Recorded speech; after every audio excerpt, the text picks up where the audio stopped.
yaitu tentang diseminasi budaya positif SMP Negeri 12 Kota Jambi.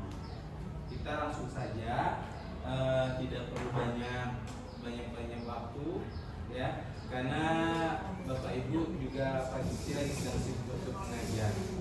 Oke, langsung saja Bapak ya. Pak PP. Nggak usah, udah besar lagi.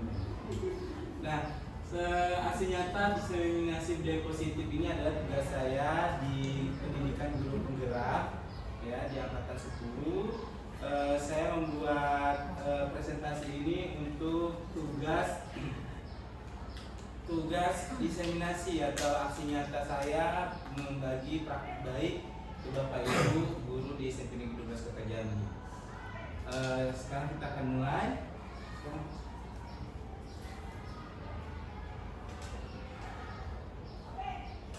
Nah, salam guru penggerak, saya Angga Sega Putra, calon guru penggerak angkatan 11 Kota Jambi.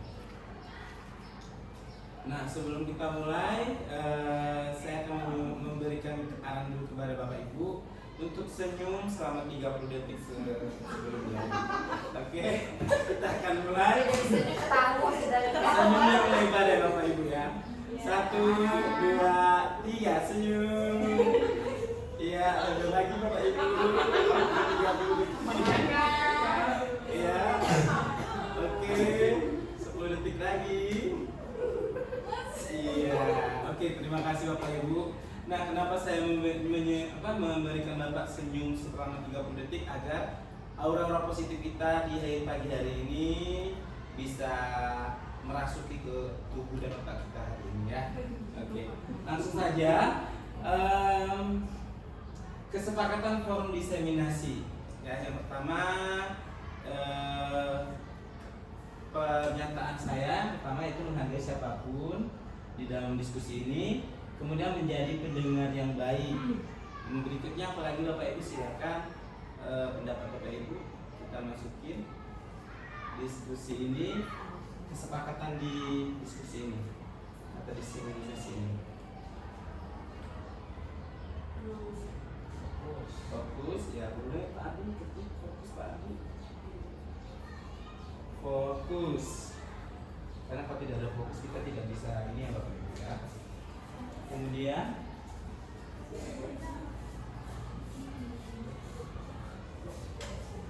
untuk memulai kita akan menyepakati dulu di sini ya, di diseminasi ini. Pertama menghargai siapapun, yang kedua menjadi pendengar yang baik, yang ketiga fokus, kemudian konsentrasi ya Bapak Ibu ya. Kita di sini harus konsentrasi. Kemudian habis fokus konsentrasi Pak.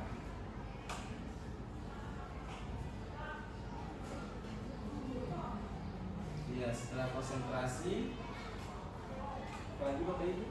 Ibu hebat? Menyimak Pak Adi. Menyimak Bapak Ibu. Oke, 4 aja Pak Adi. Boleh ditampilkan Pak Adi.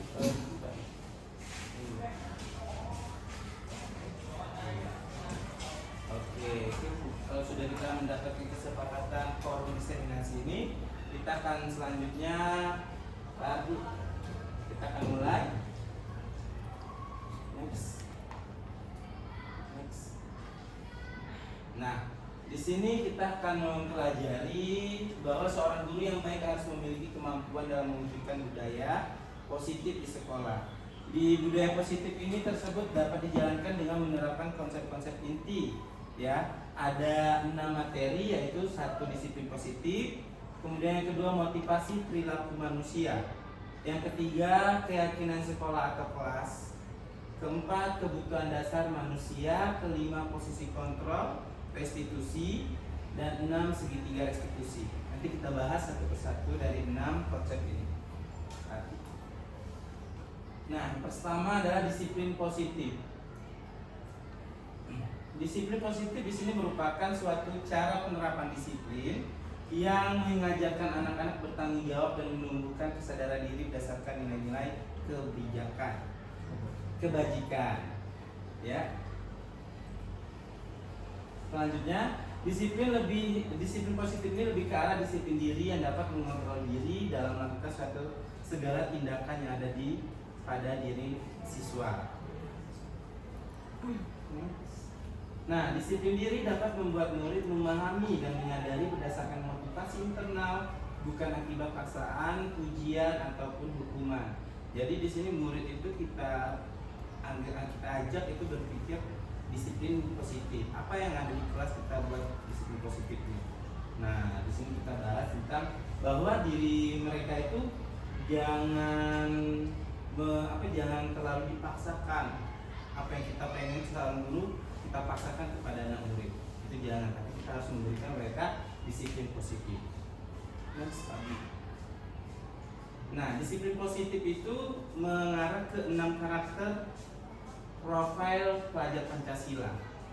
Ya, ada profil pelajar Pancasila. Yang pertama, beriman bertakwa pada Tuhan Yang Maha Esa dan berakhlak mulia. Yang kedua, mandiri. Ketiga, berkebinekaan global. Yang keempat, bergotong royong serta kreatif dan bernalar kritis.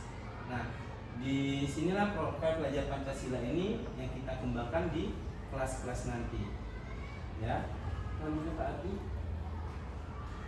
Kemudian masuk konsep kedua, yaitu motivasi perilaku manusia.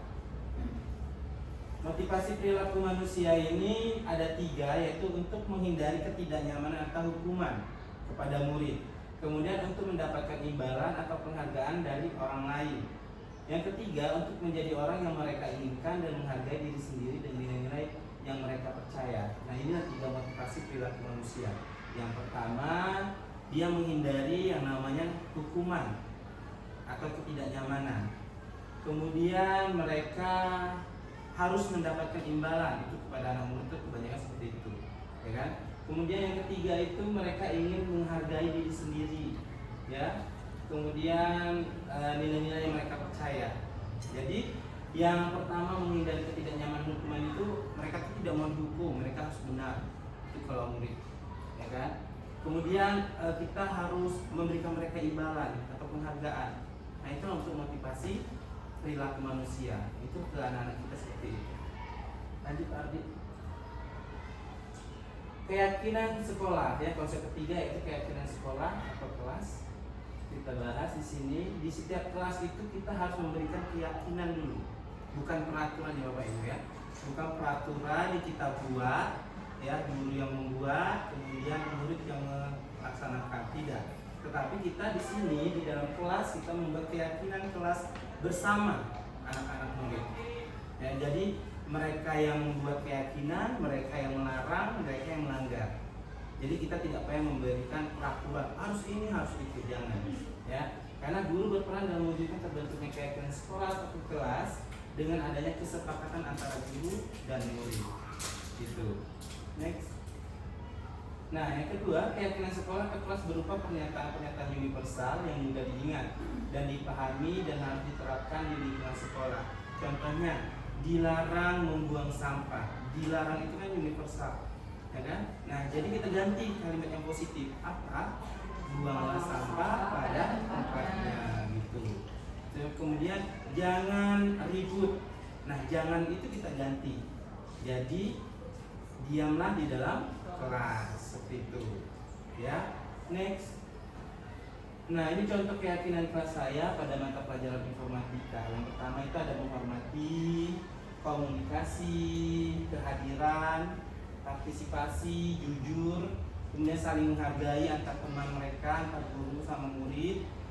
Berikutnya menggunakan ponsel. Nah, kalau saatnya proyek menggunakan HP, boleh pakai HP. Tapi kalau seandainya tidak menggunakan HP, kalau HP-nya disimpan, seperti itu, ya. Kemudian ada keyakinan kelas yang Bapak Ibu buat. Ya, kalau kita di dalam kelas itu saya lihat ada kesepakatan kelas. Nah, kesepakatan kelas itu dibuat dari keyakinan-keyakinan anak-anak murid itu tadi, ya. Nah, itulah namanya terjadi kesepakatan kelas itu dari keyakinan-keyakinan mereka. Nah, keyakinan mereka itu menjadi apa? Menjadi larangan dari dirinya sendiri. Misalnya, saya tidak boleh datang terlambat, ya kan? Di keyakinan atau di kesepakatan kelas itu datang tepat waktu, sehingga anak itu mempunyai beban di dalam dirinya. Oh ya, aku tidak boleh telat. Jika telat, saya sendiri akan menyaksikan, memiliki sanksi seperti itu. Next Pak Arti. Nah, melatih kekompakan dan keseriusan fokus dari mereka. Next, konsep berikutnya adalah kebutuhan dasar manusia. Pernyataannya, kebutuhan dasar ketika seorang murid melakukan suatu perbuatan yang bertentangan dengan nilai-nilai kebajikan atau melanggar peraturan, hal itu sebenarnya dikarenakan mereka gagal memenuhi kebutuhan dasar mereka. Nah, mereka tuh nakal kenapa? Karena mereka ada yang kurang dari kebutuhan dari dirinya masing-masing. Ya, ini langsung kamu jawab.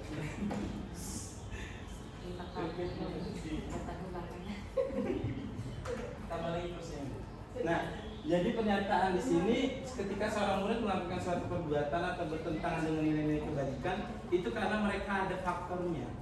Ya, kenapa?